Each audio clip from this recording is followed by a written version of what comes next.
waxaa ka soo baxaysa yani maanta ma arkaysaa wixii ilaahay uu xarimay subxaanahu wa tacaala haddii waalidku uu wax mukhadaraad uu ka taajiraysto ilmihii baa mukhadaraadka ka tijaaraysanaya ilmihii baa khamradii cabaya haddii waalidku ay khamrada cabaan wallahi way cabayaan haddii aabahood cabo way cabayaan maxaa yeele guriga wallahi mandhaladii isagu sita habar wel oo kastaaba oday dhala sita inay erido wiy inkaari ku dhacday qoladii soo coshanaysaa soo coshato laakiin mar hadduu ilmaha ka baraya khamro inay iska eriyaan weeye maxaa yeele in daaragtali bay u cabaysaa baan idha iyaduna in daaragtali si dadba may khamrada u baran iyaduna u cabbi qaadka kuwa cunaya ilmuhu qaadkii bay baran waxaan adoogu ruugayay ruugi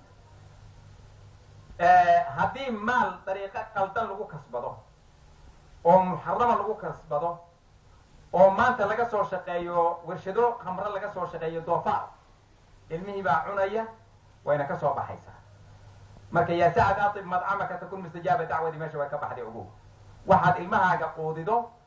outcomeka ayagoo ka imaanaya waxaan sidaa idinkugu sheegaya you have to be realistic adoo wax xaaraana ka soo shaqaynaya ilmahaagu inay wadaado noqdaan ha rajaynin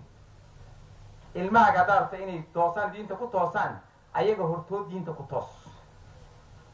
ayaga hortood haddaad hooyo tahay haddaad aaba tahaba ayaga hortood diinta ku toos kaxeeyo masaajidka geey kaxeeyo dugsiga geey qur-aanka la baro uga sheekee yacni minority daa'iman inay ahaadaan ma ah haddaan iskuullada waan ka hadalno waxaan niri macallimiinta soomaalidu waa inay iskuullada tagaan oo ay arkaan dad soomaaliya macallimiinkaa iskuullada oo iskuulkii jooga oo ilmihii aanay dareemin inay yihiin yani indho yani ilmaha kaleeto swedishku waa ka indha kulul yihiin maxaa yeelay